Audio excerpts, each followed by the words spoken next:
Hi everyone, welcome back to Stationery Island's channel. If you're new here, welcome, I'm Jana and today I'll be showing you 10 different weekly spread ideas for your bullet journal. Some are double page spreads and some are single page spreads. I personally use single page weekly spreads in my setups, but I know a lot of you guys use double page spreads, so I'll be doing a bit of both. If that sounds good to you, please keep watching. Also, I'm really sorry if you can hear the rain in the background. Unless you like it, then I'm not sorry. So first up is quite a basic double page spread setup, and it's basically splitting the page in 4 sections to make 8 sections. Then the first section can be for the month, and I've also added a little calendar underneath, but you can decorate this however you want depending on your monthly theme if you do themes. Then the other 7 sections will be for the days of the week, so I'm just drawing 7 rectangles.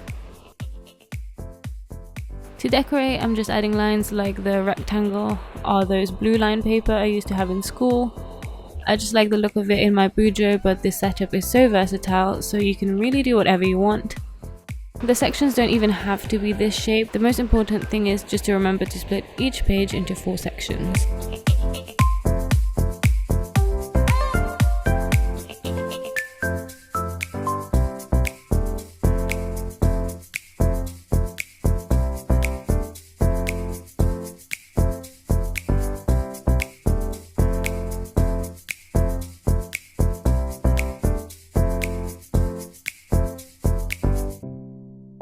Up next is a single page spread. For this, I'm splitting the page in 3 rows and 3 columns, but I'm merging the first and second column on the second row, so that creates 8 boxes. The smaller boxes are for the 7 days of the week and the bigger box is for the month, and again you can add a calendar or doodles to decorate. For this example, I'm just adding some quick and easy botanical doodles. The setup is actually very simple and you don't even have to connect the boxes like this. You can do individual floating boxes. It really depends on your theme and your personal preference. The next single page spread is quite similar to the last one I did. I'm splitting the page in 2 rows and 4 columns, but I'm only drawing 7 boxes and leaving the last section free for doodles or again the month or a calendar.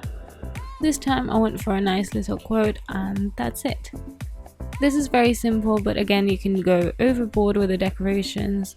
I'm just keeping the examples quite simple because I have quite a lot to go through.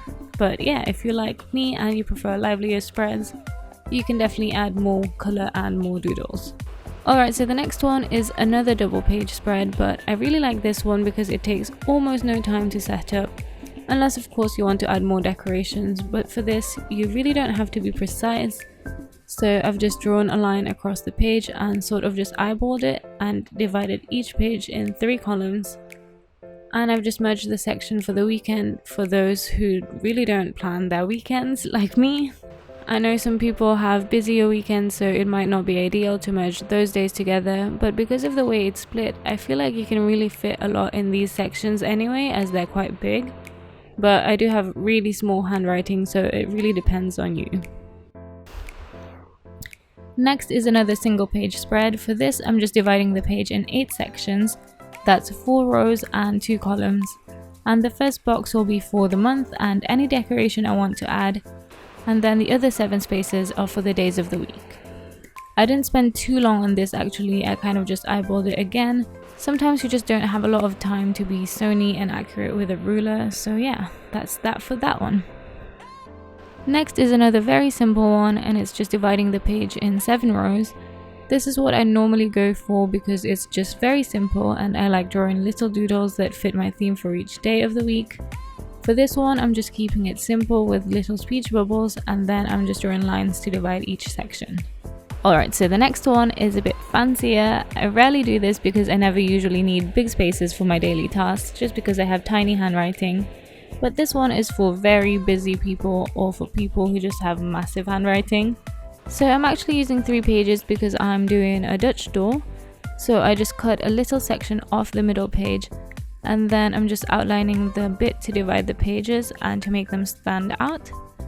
I'm also doing this to tie everything together. Then I'm just drawing leaves to decorate. I've gone for really bold greens and thick black outlines just because I think that makes the page really pop, but this weekly setup actually gives you a lot of room to decorate because it's so big. So you can draw all your doodles on the side, but you can also add more doodles in the section for each day.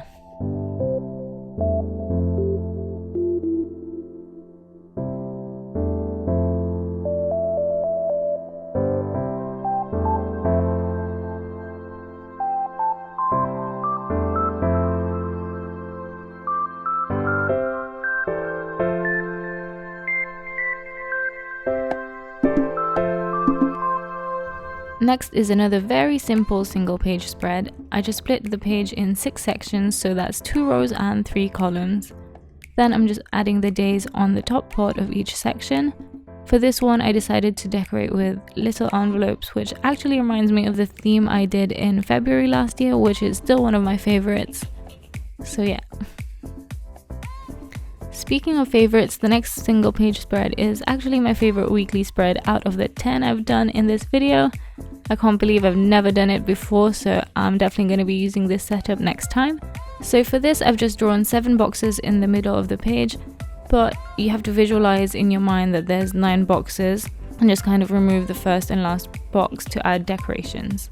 I just think this looks very elegant, and I don't know, I just like the look of it and will definitely be using it in the future. Because this is quite an elegant setup, I decided to decorate with very simple lavender sprigs and this little Victorian hand holding a bunch of lavender, and I think it turned out quite well. It's very minimal and still very effective. Okay, the 10th and final spread is a double page spread, which is another very simple one.